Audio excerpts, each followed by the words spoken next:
የኢትዮጵያ ጠቅላይ ሚኒስትር እኔ ነኝ እያሉ በየአጋጣሚው ማስታወስ፣ ኦሮሞነቴን ሰዎች ይጠራጠሩታል ብሎ ራስን ስጋት ውስጥ መክተት፣ ደግሞም ስሞት ኢትዮጵያ ስኖር ኢትዮጵያዊ ነኝ ባለ አንደበት ስኖር በሻሻና ጅማ ስሞትም ዱባይና ሻርጃ የማለት አዝማሚያ ማሳየት፣ በፍርሃትና በስጋት አለንጋ መገረፍ፣ እንደገናም ሌላ ሸር መሸረብ አሁናዊው የቤተ መንግስቱ ጠባይ ሆኗል።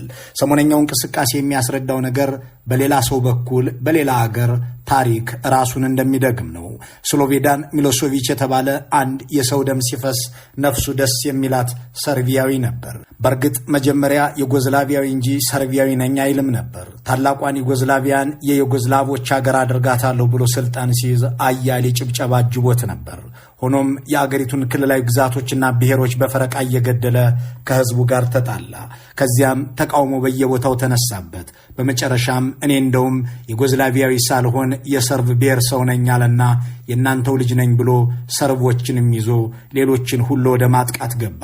ሰርቦችም ከሌሎች ጎረቤቶቻቸውና ወገኖቻቸው ጋር ሁሉ እንዳባላቸው፣ ደም እንዳቃባቸው ውሎ አድሮ ገባቸው። በመጨረሻም አንጠልጥለው ለዓለም አቀፍ ፍርድ ሰጡት። የጠቅላይ ሚኒስትር አብይ ሰሞነኛ እንቅስቃሴ የስሎቬዳን ሚሎሶቪችን የመጨረሻ ዘመናት የሚመስል ነው። ይህንን ያሉት አንድ የብልጽግና ከፍተኛ ሹም ናቸው። እኔ ባለስልጣን ሰሞነኛው ሁኔታ ቢያሰጋቸው፣ የኤልሊው ስብሰባ ሲጠናቀቅ የወጣው መግለጫ ቢያሳስባቸው ስሜንም መስሪያ ቤቴንም ሳትጠቅሱ አቅርቡልኝ ያሉትን አጭር ጽሑፍ ልከውልናል። እሳቸው ለጽሑፋቸው የተጠቀሙት ርዕስ ቁማርተኛው አብይ ምን እያለን ነው የሚል ነው።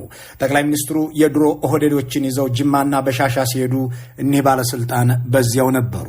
ከዚያም የአቶ አህመድ አሊ ታናሽ እህት የጠቅላይ ሚኒስትሩም አክስት ሰው ሁሉ እየሰማ የተናገሯቸውን ነገር አዳምጠዋል። በአክስት ደንብ እቅፍ አድርገው ሰላምታ ከሰጧቸው በኋላ ጣቶቻቸውን አሻግረው በማመልከት መናገር ጀመሩ። 3 ቤቶችን እያሳዩ ጠቅላይ ሚኒስትሩ የሚያስታውሷቸው መሆናቸውን ጠየቁ። የአብይ መልስ አዎንታዊ ነበር። አክስቲቱ ቀጥለው የተናገሩት ነገር የጠቅላይ ሚኒስትሩን ፊት ልውጥውጥ አድርጎታል። አጠገባቸው የነበሩት ሰዎች ግን ይህ ሰው እንኳን ለኦሮሞ ለዘመዶቹም የማይሆን ነው ብለው ደምድመዋል። ዝርዝሩን ወደ እናንተ እናደርሰዋለን። ስማቸውንም መስሪያ ቤታቸውንም ብንጠቅሰው ቤታቸውን ቃሊቲ አሊያም ሕይወታቸውን እንደ በቲ እንዳናደርገው በመስጋት ባለስልጣኑ እያልን የምንጠራቸው እኒህ ሰው የኤልሊውን ስብሰባ በቅርበት ተከታትለውታል። ጄኔራል ጌታቸው ጉዲና 2 ሻለቆችን ይዘው የደህንነት መስሪያ ቤቱ ምክትል ሹም ሲሳይ ቶላ 8 ሰዎችን ልከው በጠቅላላ 11 የደህንነት ኃላፊዎች እንዲሳተፉበት ተደርጎ በኤልሊ የተካሄደው ስብሰባ ውጤቱ ታውቋል። አዲስ አበባና ድሬዳዋን፣ መተክልንና ሞያሌን፣ ወሎንና አካባቢውን ሁሉ የኦሮሞ አድርጉልን፣ የኦሮሚያ መከላከያ ሰራዊትም ይቋቋምልን፣ የሽግግር መንግስት በክልሉ ይመስረትና የኦሮሞ ነጻነት ሰራዊት የኦሮሚያ መከላከያ ጦር ይሁን ብለዋል። ይህንን ያስፈጽሙ ዘንድም ኦነግና ኦፌክን ወክለናቸዋል ተብሏል። ለኢትዮ ፎረም ከኒህ የኦህዴድ ብልጽግና ባለስልጣን የተጻፈው ጽሑፍ ግን ከኋላ ያለውን ሴራ ግልጥልጥ አድርጎ የሚያሳይ ነው። ከፈረሱ አፍ እንዲል ፈረንጅ ከራሳቸው የተገኘውን ይህንን መረጃ ወደ እናንተ ስናቀርበው በአገዛዙ ሹማምንት ሴራ እኛም በድጋሚ መገረማችንን አንደብቃችሁም። ይህንን የኤልሊውን ስብሰባና ዓላማ በዝርዝር ካጋለጡ አካላት መካከል ሸማቂው የኦሮሞ ነጻነት ሰራዊት አንዱ ነው። የእሱን ማብራሪያም እንዳመችነቱ በመሃሉ ጣል እናደርገዋለን። ስትሰሙን ሴራ ምን ያህል ሥራ ሆኖ ሥልጣን እንደያዘም እንደገና ትረዳላችሁ። ለደቂቃዎች አብረን እንቆይ። ባለስልጣኑ እንዲህ ይጀምራሉ። ሰሞኑን አንድ ጉዳይ አጀንዳ ሆኖ ማህበራዊ ሚዲያን ተቆጣጥሮት ሰንብቷል። ይህንን ጉዳይ እኛ አካባቢ መስማት የጀመርነው ከ1 ወር በፊት ነበር። አብይ ኦፌኮንና ኦነግን ጉድ ሊሰሯቸው ነው የሚለውን ጉዳይ ሲያነሱ የነበሩ ሰዎች ሲደሰቱበትም ነበር። አይጠቅመንም፣ እርስ በርስም ሆነ ከሌሎች ኢትዮጵያውያን ጋር ያጋጨናል የሚለውን ሐሳብ በሹክሹክታም ቢሆን የሚሰነዝሩ ሰዎች ግን ጆሮም አልነበራቸው። ሽማግሌ ተብለው በአብይ የተመረጡትና ቤተ መንግስት የሄዱት ሰዎች ደግሞ ትዕዛዝ እንደተሰጣቸውና ጉዳዩ ውይይትና ድርድር የማድረግ ዓላማ እንደሌለው ሲናገሩ ነበር። መጀመሪያ ላይ አጀንዳው ኦነግና ኦፌኮ ከመንግስት ጋር እየተነጋገሩ ነው የሚል ነበር። አብይ የሆነ ድራማ ለመስራት እያሰቡ ስለመሆኑ ለጥቂቶቻችንን ሲነገረን ቆይቷል። ድራማው ሊሰራ የታቀደው ሳር ቤት አካባቢ በሚገኘው በኪንግስ ሆቴል መሆኑንም አወቅን። ለድራማው ማማር ሲባል ከ1 ወር ቆይታ በኋላ ነገሩ ወደ ኤልሌ ተለወጠ። በኤልሌ የውይይት ስም የተሰጠው ድራማ ለ4 ቀናት ሲተወን ቆይቶ የካቲት 15 2017 በቁማር መግለጫ ተጠናቋል። አስገራሚው ነገር ድራማው በትክክል አለመሰራቱ ነው። አሰራሩ ላይ ተመልካቹም ብዙ ጥያቄዎችን ሊያነሳ ይገባዋል። እቅዱ የነበረው ከኦነግና ከኦፌኮ የሁለትዮሽ ንግግር በኋላ ከመንግስት ጋር ንግግር እንደሚቀጥል ነበር። ጉዳዩን ስንከታተል የነበርን የብልጽግና ከፍተኛ የሥራ ኃላፊዎችም የምናውቀው ይህንኑ ነበር። ሆኖም ሁለቱ አዛውንት የኦሮሞ ፖለቲከኞች ከመንግስት ጋር መነጋገራቸው ሳይገለጽ ስብሰባው ተበተነ። ለምን ብሎ የሚጠይቅ ሰው ቢኖር መልሱ የተፈለገው መግለጫው ነበር የሚል ይሆናል። ግን ደግሞ በዚህ መድረክ ላይ የእኛ ሰዎች በመጀመሪያው ቀንም እስከ መጨረሻው ቀንም ነበሩ። ከእኛ ወገን ብርሃኑ ጁላ፣ ጌታቸው ጉድና፣ ሽመልስና አዳነች ገብተው ነበር። ይህንን ከማንሳቴ በፊት የሚከተለውን ጉዳይ ላስከትል። በአሁኑ ኦሮሚያ እንኳን ተደራጅቶ በግል መንቀሳቀስ አይቻልም። የኦነግና የኦፌኮ ቢሮዎችም በመላ ኦሮሚያ መዘጋታቸውም ግልጽ ነው። ሁለቱን ፓርቲዎች ከመንግስት ጋር ለማደራደር በሚል ወይም አደራ ሊሰጧቸው ለ2 ወር ገደማ በአዲስ አበባ በነጻና በነጻነት ሲንቀሳቀስ የነበረው የሽማግሌዎች ቡድን እንዴት ሊሰባሰብ ቻለ? ይህንን እናብራራው። ሰዎቹን ከያሉበት አሰባስቦ ለትወና ያሰማሩት አለቃችን አብይ አህመድ ናቸው። ፓርቲዎቹ በተለይም ኦፌኮ የድራማው ተካፋይ ይሆን ዘንድ ከባድ ጫና ነበረበት። የድራማው ወጪ የተሸፈነው በመከላከያ በጀት ነው። 2 ጄኔራሎች፣ 1 ኮሎኔልና 3 የሻለቃ ማዕረግ የነበራቸው መኮንኖች ድራማውን ከጅምሩ እስከ ፍጻሜው በጥብቅ ሲከታተሉት ነበር። ፊልድ ማርሻል ብርሃኑ ጁላ የመክፈቻው ዕለት ከአዳነች አቤቤና ከሽመልስ አብዲሳ ጋር በመድረኩ ተገኝተው ነበር። ፕሮጀክቱ የመንግስት መሆኑ ድብቅ አልነበረም። የተፈለገውም መግለጫው ነበር። መግለጫው ተጽፎ ፎቶ ከተወሰደ በኋላ ስብሰባው እንዲበተን ሆኗል። በነገራችን ላይ ይህንን ስብሰባ ሙሉውን የመከላከያ ኦዲዮ ቪዥዋል ክፍል ቀርጾታል። በመጀመሪያው ቀን ለቀረጻ ከመጡት አባላት መካከል የአማራ ተወላጆች ስለነበሩበት ወዲያውኑ እንዲሄዱና ኦሮምኛ ተናጋሪዎች እንዲተኳቸው ተደርጓል። በስብሰባው አካባቢ እንድትቆይ የተፈቀደላት አንዲት የአማራ ተወላጅ የፋይናንስ ሰራተኛ ነበረች። ይቺ ሴት በረንዳ ላይ ተቀምጣ ተሳታፊውን ስትመዘግብ ከርማ በሆቴል የተጠቀሙትን ሸፍና አበላቸውን ከፍላ ሄዳለች። በፍጹም ወደ አዳራሹ መግባት አይፈቀድላትም ነበር። ድራማው የይዘትም ችግር ነበረበት። አደራዳሪ ተብሎ የተሰባሰበው የሽማግሌዎች ቡድን በመግለጫው ላይ ባለጉዳይ ሆነ። የኦሮሞ ጥያቄዎችን ይመልሱ ዘንድ ለዳውድ ኢብሳው ኦነግና ለመረራው ኦፌኮ አደራ መስጠቱንም አስታወቀ። ቡድኑ በምን ሂሳብ 50 ሚሊዮን የኦሮሞን ሕዝብ እንደወከለና በምን ምክንያት ሁለቱን ፓርቲዎች የኦሮሞ ሕዝብ ብቸኛ ባላደራ እንዳደረገ ግን አይታወቅም። ሰላም ማስከበር የመንግስት ኃላፊነት መሆኑ እየታወቀ ኦነግና ኦፌኮ በኦሮሚያ ሰላም ያስፍኑ የተባለው ከምን መነሻ ነው? ኦነግና ኦፌኮ የራሳቸው ዓላማና አመራር ያላቸው የኦሮሞ ነጻነት ሰራዊትንም ከነትጥቁ አስገብተው የኦሮሚያ መከላከያ ኃይል የሚያደርጉትስ እንዴት ነው? የኦሮሚያን ሰላም የሚያስከብርና ድንበሩን የሚያስጠብቅ መከላከያ ኃይል ማለትስ ትርጉሙ ምንድን ነው? ሁለቱ ፓርቲዎች ኦሮሚያን ለመገንጠል ይፈልጋሉ የሚል መልእክት ያዘለ መሆኑን ተረድተውት ይሆን? ኦነግና ኦፌኮ አዲስ አበባን ጨምሮ በርካታ ከተሞችንና ግዛቶችን በኦሮሚያ አስተዳደር ስር እንዲመልሱ አደራ የተሰጣቸው እንዴትና ለምንድን ነው? የድራማው አንኳር ከዚህ ጋር ይያያዛል። የኦሮሞ ሕዝብን ይወክላሉ የተባለላቸው አብያዊ ሽማግሌዎች ትርጉም አልባ ጥያቄዎችን አንስተው ለምላሹ ኦነግንና ኦፌኮን አደራ ማለታቸው ለሕዝቡና ለፓርቲዎቹም አደገኛ ነው። ከአብይ አኳያ ከታየ ግን ድራማው በርካታ ግቦች ነበሩት። አንደኛው ግብ ኦሮሞን ከወንድሞቹ መነጠል ነው። ሌሎች ህገ መንግስታዊ መብታቸውን ለመጠቀም ሲሞክሩ በሚታሰሩባት አዲስ አበባ የኦሮሞ ፓርቲዎችና የማህበረሰብ ተወካዮች በቤተ መንግስቱ አጠገብ ተቀምጠው ይህ ህገ መንግስታዊ አጀንዳዎችን ጭምር ለማስፈጸም አደራ ተሰጥቷቸዋል የሚል መግለጫ ያወጣሉ። ምን ማለት እንደሆነ ግልጽ ላደርግ። ሰሞኑን አዲስ አበባ ውስጥ ንጋት ኮከብ ለኢትዮጵያ የተሰኘ ፓርቲ እናቋቁማለን ብለው ሲንቀሳቀሱ የነበሩ ሰዎች እየተለቀሙ ተወስደው ተሰውረዋል። የት እንደገቡም አይታወቅም። እነዚህ ወጣቶች ከምርጫ ቦርድ ፈቃድ ወስደው ህገ መንግስታዊ መብታቸውንም ተጠቅመው ፓርቲ እያቋቋሙ ነበረ። ሆኖም የኛው ደህንነት መዋቅር ይህንን መብት ነፍጎ ፓርቲውን ለመመስረት ያሰባሰቡትን ፊርማም እየቀደደ እነሱን ደግሞ ሰውሯቸዋል። እንዲህ ባለ መልኩ ህገ መንግስታዊ መብታቸውን ለመተግበር የሞከሩ ዜጎችን እያሰርን ይህ ህገ መንግስታዊ ጥያቄዎች እንዲወስኑ የሚጠይቅን ስብሰባ ጠርተን የኦሮሚያ መከላከያ ሰራዊት ይመስረት ብለናል። ይህም አብይና በዙሪያው ያሉት ጥቂት ሰዎች ይህ መንግስት የኦሮሞማ የባለጊዜዎች የተረኞች መንግስት መባሉ ትክክል እንዲመስል አቅደው ያደረጉት ነው። አስተዳደራዊ ወሰንን አስመልክቶ የተነሳውም የኦሮሞ ህዝብ በሁሉም ወንድሞቹ ዘንድ በጠቅላይነትና በሰልቃጭነት ተፈርጆ እንዲጠላ ለማድረግ ታስቦ የተቀመጠ መሆኑ አያጠራጥርም። ሁለተኛው ኦነግና ኦፌኮን ከፖለቲካ ገበያ ማስወጣት ነው።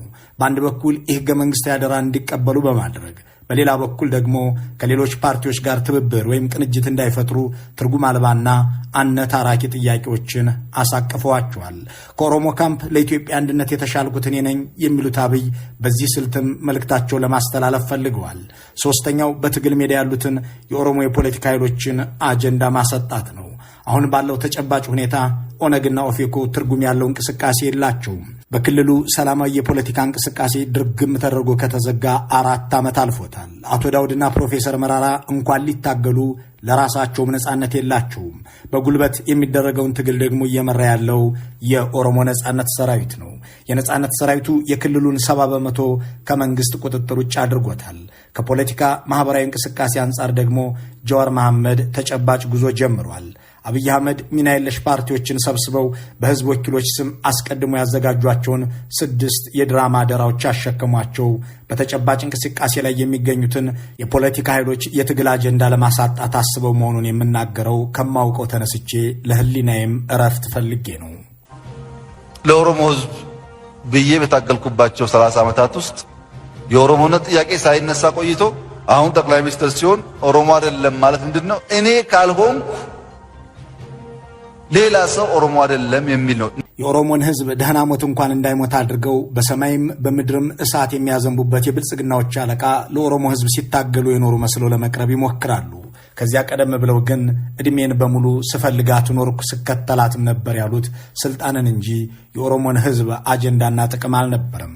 ባለስልጣኑ የኢሊሊውን መድረክ ይዘትና ተሳታፊዎች ሴራና ስራ ወደሚተርኩበት ክፍል እንመለስ።